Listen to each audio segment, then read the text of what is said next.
Hello दोस्तों, स्वागत है आपका। आज हम उन क्वेश्चन को सॉल्व करने वाले हैं जो परीक्षाओं में आते हैं, चाहे वो आपके पुलिस की परीक्षा हो, चाहे कॉम्पिटिटिव एग्जाम कोई भी हो, चाहे आपका 12th का एग्जाम हो। ठीक है, यानी फिजिक्स से जो भी क्वेश्चन बनेंगे वो यहीं से बनेंगे ज़्यादातर क्वेश्चन। ठीक है, जो आपके विद्युत इलेक्ट्रिसिटी जो भी है ना, आपका जो भी टॉपिक इलेक्ट्रिसिटी का है वो क्वेश्चन आपके यहीं से बन जाएंगे। ठीक है, तो सबसे पहला क्वेश्चन बेटा है कि सुपर कंडक्टर की चालकता कितनी होती है। सुपर कंडक्टर का मतलब होता है बेटा अति चालकता, यानी जब अगर चालकता ज़्यादा होगी तो बेटा इसमें जो चालकता रहेगी वो अनंत रहेगी, या कह सकते हैं असीमित। क्या रहेगी बेटा? अनंत रहेगी। यानी सुपर कंडक्टर वो होता है जिसकी चालकता क्या हो बेटा? बहुत ज़्यादा हो, उसमें विद्युत धारा बहुत अच्छे से प्रवाह करें। अब अगर कहीं ये पूछ लिया जाए कि सुपर कंडक्टर का प्रतिरोध कैसा रहेगा, तो बेटा प्रतिरोध रहेगा शून्य। क्या रहेगा बेटा? प्रतिरोध शून्य रहेगा। ये अति चालकता बनती कैसी है? तो बेटा क्या होता है, जो धातु होते हैं ना, धातु हमें पता होगा कि धातुओं का जो तापमान बढ़ाने पर प्रतिरोध बढ़ता है, लेकिन हमें प्रतिरोध घटाना है, शून्य करना है, तो धातुओं का तापमान क्या करते जाएंगे बेटा? कम करते जाएंगे। और इतना कम कर देंगे कि जैसे ही कम करेंगे तापमान, तो प्रतिरोध घटेगा बेटा। क्या होगा? प्रतिरोध घटेगा, और प्रतिरोध घटता जाएगा, शून्य हो जाएगा प्रतिरोध। और उसे कह देंगे फिर धातु को कि वह हो गई सुपर कंडक्टर, यानी चालकता उसकी बढ़ गई, अति चालकता हो जाएगी। ठीक है बेटा। अगला क्वेश्चन क्या है? अगला क्वेश्चन है आवेश का क्वांटीकरण क्या है। तो आवेश का क्वांटीकरण आपको पता है कि आवेश का प्लस ई या माइनस ई के पूर्ण गुणजों के रूप में पाया जाना। यानी आवेश जब भी ट्रांसफर होगा बेटा, स्थानांतरित होगा, तो हमेशा एक इलेक्ट्रॉन आवेश के पूर्ण गुणक के रूप में होगा। यानी इसका फॉर्मूला होता है Q बराबर प्लस माइनस एन ई। ठीक है, आगे अगला क्वेश्चन क्या है? तो अगला क्वेश्चन है बेटा कि निर्वात की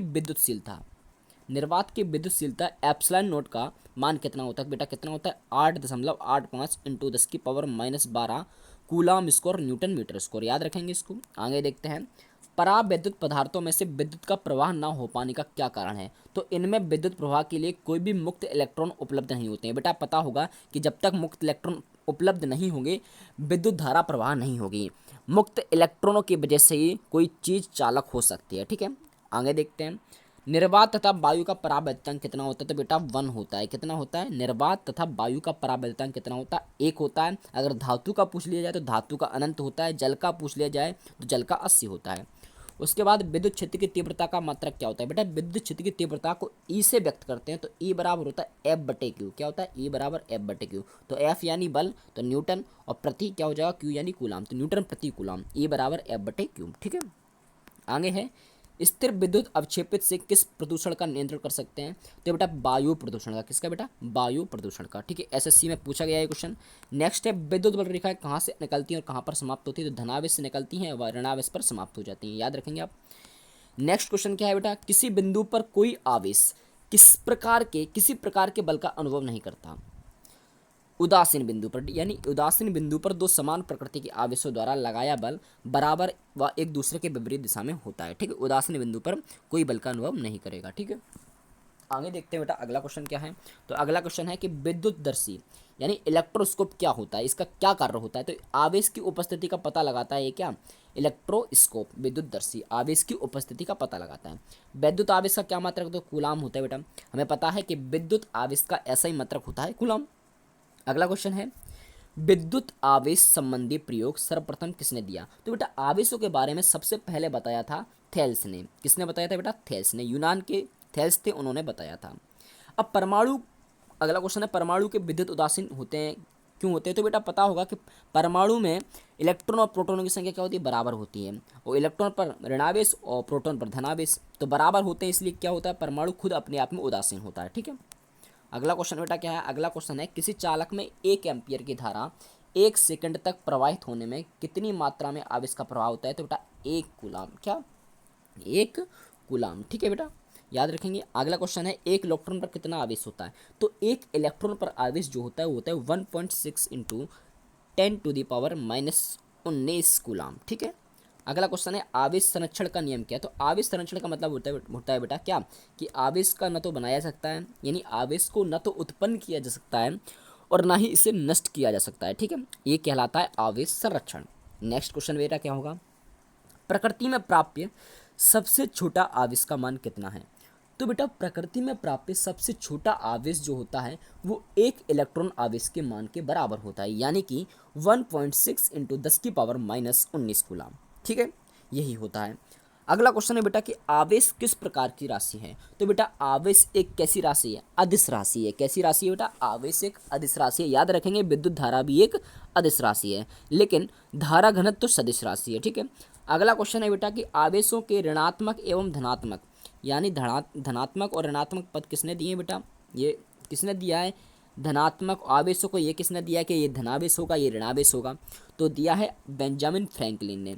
ये यूएसए के थे, इन्होंने दिया था कि जो आवेशों को धनावेश और ऋणावेश नाम दिया था। ठीक है बेटा, आवेशन की क्रिया में किसका स्थानांतरण होता है बेटा, हमें पता है कि इलेक्ट्रॉन परमाणु के बाहरी कक्षा में होते तो इलेक्ट्रॉन ही स्थानांतरित होते हैं, तो आवेशों की क्रिया में क्या होता है बेटा, इलेक्ट्रॉनों का स्थानांतरण होता है। ठीक है, धातु में विद्युत चालन की क्रिया किससे कारण होती है, तो बेटा जितने ज़्यादा मुक्त इलेक्ट्रॉन होंगे धातु विद्युत की चालक होगी। ठीक है बेटा, तो धातु में विद्युत चालन की क्रिया किसके कारण होती है, मुक्त इलेक्ट्रॉनों के कारण। ठीक है, अगला क्वेश्चन है धारावाह चालक किससे संबंध होता है, तो वह धारावाह चालक होता है बेटा विद्युत क्षेत्र से संबंधित। ठीक है, नेक्स्ट है धारावाह चालक कैसा होता है, धारावाह चालक होता है बेटा न्यूट्रल। कैसा होता है बेटा, न्यूट्रल होता है। आगे देखते हैं अगला क्वेश्चन क्या है, तो अगला क्वेश्चन है सुपर कंडक्टर की चालकता। तो ये तो हो गया अपना, ये वाला तो अपन कर चुके हैं। ठीक है, आगे देखते हैं अति चालकता की खोज किसने है, सुपर कंडक्टर की खोज किसने की है, तो डच विज्ञानी थे कैमरलिंग ओनिस, इन्होंने अति चालकता की खोज की थी। ठीक है, एक समान विद्युत क्षेत्र में अभिलंबवत प्रवेश करने वाले इलेक्ट्रॉन का पथ कैसा होता है, तो बेटा याद रखेंगे पैराबोलिक यानी परवलयाकार। ठीक है, ये क्वेश्चन पूछ सकते हैं परवलयाकार। ठीक है, याद रखेंगे।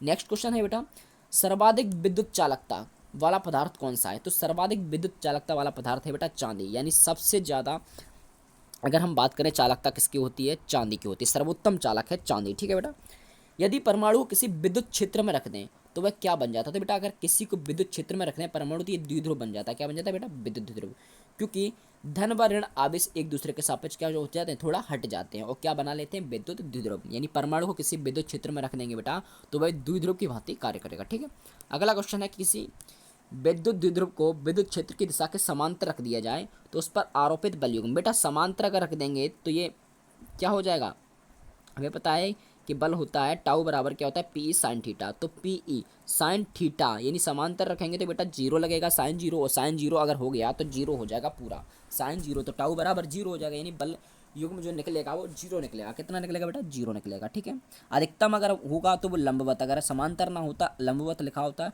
तो अधिकतम मान होगा उसका टाउ बराबर पी ई। ठीक है, इलेक्ट्रॉन उपकरणों में प्रयुक्त होने वाले ट्रांजिस्टर किन पदार्थों से बनाए जाते हैं, तो बेटा अर्धचालक पदार्थों से, जैसे कि सिलिकॉन है, जर्मेनियम है, इनसे बनाए जाते हैं ट्रांजिस्टर बेटा। ठीक है, अगला क्वेश्चन क्या है, नेक्स्ट क्वेश्चन है यदि किसी चुंबक का तीसरा ध्रुव हो तो तीसरा ध्रुव क्या कहलाएगा, वैसे दो ध्रुव होते हैं, अगर तीसरा ध्रुव हो तो क्या कहलाएगा बेटा, वो कहलाएगा क्या, परिणामी ध्रुव। ठीक है, कॉन्जिक्यूट ध्रुव। ठीक है, कॉन्जिक्यूट पोल बोलेंगे। ठीक है बेटा, अगला क्वेश्चन है क्या, पृथ्वी के चुंबकीय क्षेत्र का कारण क्या है, तो पृथ्वी के चुंबकीय क्षेत्र का कारण बेटा क्या है, हमें पता है पृथ्वी के अंदर लावा है बहुत सारा। ठीक है, तो उसके अंदर जो लावा है, जैसे पृथ्वी घूमती है तो वो भी जो लावा होता है वो घूमता रहता है। ठीक है, मैग्मा घूमता है, तो उसके बीच में संवहन धाराएं सी बनती हैं, चक्रीय संवहन धाराएं जो भूक्रोड़ के अंदर बनती हैं, पृथ्वी के अंदर बनती हैं, वही चुंबकीय क्षेत्र का कारण है। ठीक है, अगला क्वेश्चन है मुक्त रूप से लटकी चुंबकीय सुई का अक्ष भौगोलिक अक्ष के साथ कितने अंश का बनता है, याद रखेंगे बेटा चुंबकीय अक्ष और भौगोलिक अक्ष के बीच जो कोण बनता है वो 11.5 डिग्री यानी 11.5 डिग्री का बनता है। ठीक है, पता होगा क्या होता है चुंबकीय अक्ष और भौगोलिक अक्ष, तो हम देखते हैं। जैसे मैंने ये पृथ्वी बना ली है, तो यहाँ से आपको यहाँ से जो ये उत्तर और दक्षिण को जो मिलाने वाली रेखा होती है वो बेटा भौगोलिक अक्ष होती है। ठीक है, और ये भौगोलिक निरक्ष हो गया जो भौगोलिक अक्ष को लंबवत काटे। ठीक है, उसके बाद जो चुंबकीय अक्ष होगा तो यहाँ पर आपका चुंबकीय अक्ष होगा। ठीक है, क्या है बेटा, चुंबकीय अक्ष, तो इसके बीच में जो कोण बन रहा है ना भौगोलिक अक्ष चुंबकीय अक्ष के बीच में वो 11.5 डिग्री का बनेगा। कितना बनेगा, 11.5 डिग्री का बेटा, यहाँ थीटा कोण कितना बनेगा, 11.5 डिग्री का, याद रखेंगे। अगला देखें तो स्टील को चुंबकित करना कठिन है क्योंकि, तो बेटा स्टील को चुंबकित करना क्यों कठिन है, क्योंकि इसकी अधिक धारण क्षमता होती है, इसलिए इसको चुंबकित करना कठिन होता है। ठीक है, अगला क्वेश्चन है यदि चुंबकीय छड़ के उत्तरी या दक्षिणी ध्रुव के पास प्रति चुंबकीय पदार्थ लाया जाए तो ये कैसा व्यवहार करेगा बेटा, ध्रुवों द्वारा क्या हो जाएगा, प्रतिकर्षित हो जाएगा। क्या होगा, प्रतिकर्षित होगा। ठीक है, क्योंकि हमें पता है समान ध्रुव क्या करते हैं, आकर्षण करते हैं, और विपरीत ध्रुव क्या करते हैं बेटा, प्रतिकर्षण करता है। ठीक है, चुंबकीय प्रेरण क्या है, प्रेरण का मतलब बेटा ये होता है कि किसी के पास कोई भी चीज रख दो तो उसी जैसे गुण दूसरे में आ जाए। ठीक है, तो किसी चुंबक के प्रभाव में दूसरी कोई पदार्थ में चुंबकीय गुण उत्पन्न हो जाए तो उसको चुंबकीय प्रेरण कहेंगे। ठीक है बेटा, क्या कहेंगे, चुंबकीय प्रेरण कहेंगे। अगला क्वेश्चन है कि किसी अनुचुंबकीय पदार्थ को किसी चुंबकीय क्षेत्र में रखने पर उसकी बल रेखा पर क्या प्रभाव पड़ता है। तो पदार्थ के अंदर बल रेखाओं की सघनता क्या हो जाती है, बढ़ जाती है बेटा, याद रखेंगे। अगला क्वेश्चन है अनुचुंबकीय पदार्थ को यदि यू नली, कैसी बेटा, यू नली में भरकर एक नली को यदि चुंबकीय क्षेत्र में रख दिया जाए तो उसमें क्या परिवर्तन होता है। तो जिस नली में के पास चुंबकीय क्षेत्र की प्रबलता अधिक होती है उस नली का तल क्या हो जाएगा, ऊपर उठ जाएगा और दूसरा नीचे हो जाएगा। ठीक है बेटा, आगे देखते हैं। तो आगे बेटा लिखा है कि क्यूरी ताप पर लोहित चुंबकीय पदार्थ अनुचुंबकीय पदार्थ में बदल जाता है, क्यों। तो ऊष्मीय विक्षोभ के कारण बेटा, क्यूरी ताप ये होता है कि कोई भी लोह चुंबकीय पदार्थ अनुचुंबकीय पदार्थ में बदल जाता है, वो होता है क्यूरी ताप। ठीक है, जैसे लोहा का 770 डिग्री सेल्सियस है क्यूरी ताप। ठीक है बेटा, याद रखेंगे। आगे देखें तो यदि कोई आवेशित कण किसी चुंबकीय क्षेत्र में स्थिर हो तो उस पर कितना आवेश लगेगा, बल लगेगा। तो बेटा कोई बल नहीं लगेगा, क्योंकि हमें पता है कि F बराबर क्या होता है, क्यू भी बी साइन थीटा। ठीक है बेटा, अगर भी का मान जीरो हो गया यानी स्थिर है, कोई वेग ही नहीं है, अगर भी का मान जीरो होगा तो सब जीरो हो जाएगा, यानी बल भी क्या हो जाएगा बेटा, जीरो हो जाएगा। ये लॉरेंज बल कहलाता है। आगे देखेंगे तो आगे क्वेश्चन क्या है, क्या विद्युत क्षेत्र में स्थिर आवेशित कण पर बल लगता है। तो विद्युत क्षेत्र में लग सकता है। ठीक है बेटा, लेकिन अगर हम बात करें चुंबकीय क्षेत्र में तो नहीं लगता। ठीक है, विद्युत ऊर्जा को यांत्रिक ऊर्जा में बदलने वाली युक्ति कौन सी होती है। तो बेटा कौन सी होती है, विद्युत मोटर।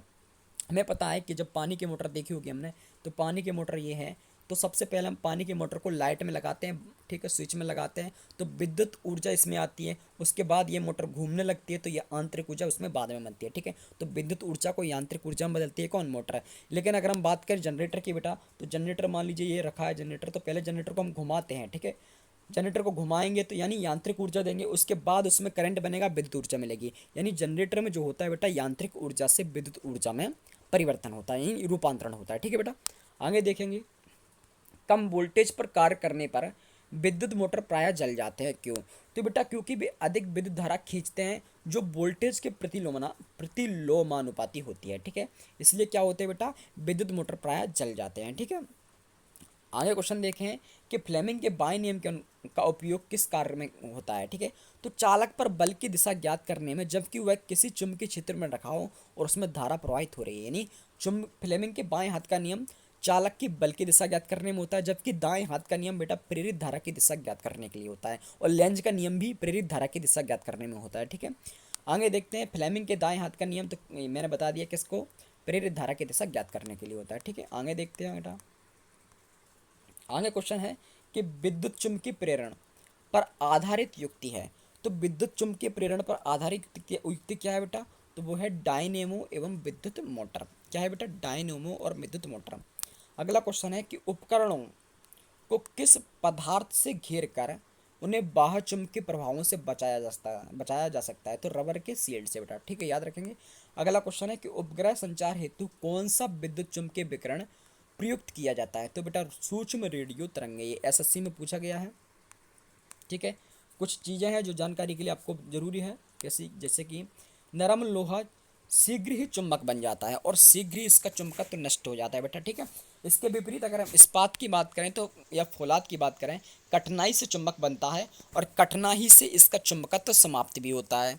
इसलिए अस्थायी चुंबक या विद्युत चुंबक नरम लोहे के व स्थायी चुंबक इस्पात से बनाए जाते हैं। बेटा जो हमारी स्थायी चुंबक होते हैं वो किसके बनाए जाते हैं, इस्पात से, निकेल, लोहा, कोबाल्ट वगैरह से। ठीक है बेटा, और अस्थायी चुंबक जो कि टेम्परेरी होते हैं वो नरम लोहा से बनाए जाते हैं, जैसे कि विद्युत धारा है। ठीक है बेटा, ये अस्थायी चुंबक का उदाहरण है।